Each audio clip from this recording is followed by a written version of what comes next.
Now, Whenever you're ready. Yeah. hi, I'm John McWhorter, and this is The Big Question.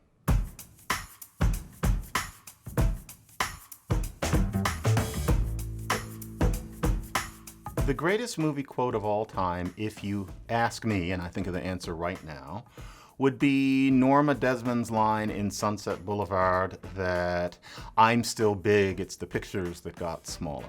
And I like it partly just because of the way Gloria Swanson delivered it, and partly because it helps us think about the fact that as time goes by, it could be that things stay the same, but they just manifest themselves in different ways. I think that's an important historical lesson, and the idea that a faded movie star is actually still big in some way, but what changed was everything around her, applies to a lot of aspects of how popular culture develops or doesn't through time. And so I like that line because I think it signifies more than just a campy moment in a frothy, although actually very disturbing film. There are two things that I can't even fake. One is economics, and the other is sports. I know less about sports than any human being in the United States. I never know when the World Series is. I don't understand the rules of football. I would have to work to tell you which sport LeBron James plays. And he's black. I'm sorry. If I could go back in time and change one thing, what would it be?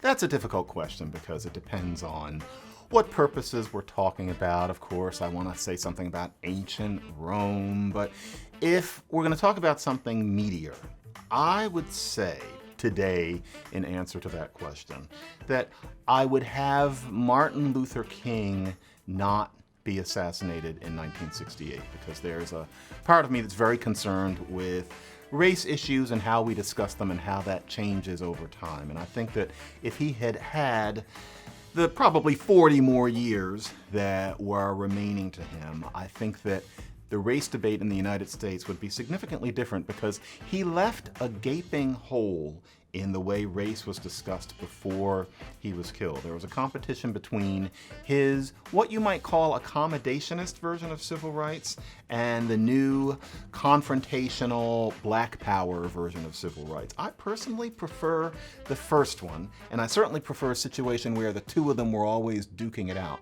After King left us, it got to the point where many people had no reason to suppose that the confrontational black power version of race activism wasn't default. That became the norm. It meant that Malcolm X in some quarters was remembered more fondly than Martin Luther King. And certainly all the people who we call civil rights leaders, the rock star ones since then, have been more like Malcolm X than like Martin Luther King. If he had lived and had continued to inspire followers, I frankly think that today we would have a race debate that made more of a difference in the lives of poor black people than the fist in the air version does. All of this is very me, and I know a lot of people wouldn't agree, but when thinking about that question, the first thing that comes to my mind is I wish Martin Luther King had gotten to be an old man, because he would have retained influence, and we would be talking about race differently than we do today, which I find is often quite counterproductive.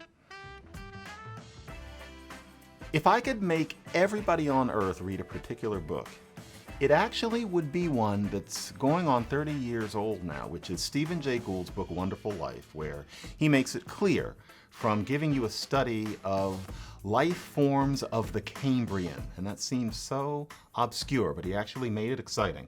Life forms of the Cambrian show that there's an element of chance in how any system develops. And the fact that I'm here as a Homo sapien saying these things about the things that we're discussing really wouldn't have happened in this way if it hadn't been for certain chance occurrences in the development of nature a very, very, very long time ago. And so there's an extent to which you can explain why things happen. There's an extent to which you can predict that things are going to happen. Some people would say that you could have predicted that human beings would have arisen, and that's controversial.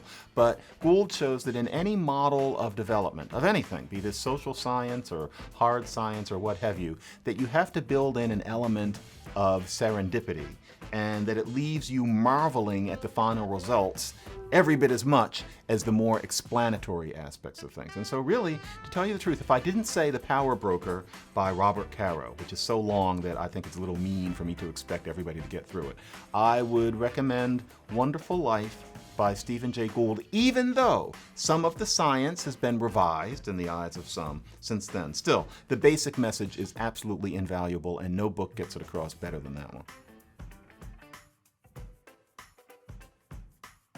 If I wanted people from the next century to understand what the hell this is, like why we were doing what we're doing, why we were discussing things the way we're discussing them, which is going to seem abstruse to people 100 years ago in many ways, I think that what I would show them quite simply is a healthy, random sampling of Twitter on the morning after Donald Trump was elected president. And if people could just see the sorts of things that people were yelping from all corners of the United States of America, they could understand an awful lot of what's going on now. There will be scholarly theses written on what you can get from Twitter on the American dialogue and American thought patterns and the conflicts therein.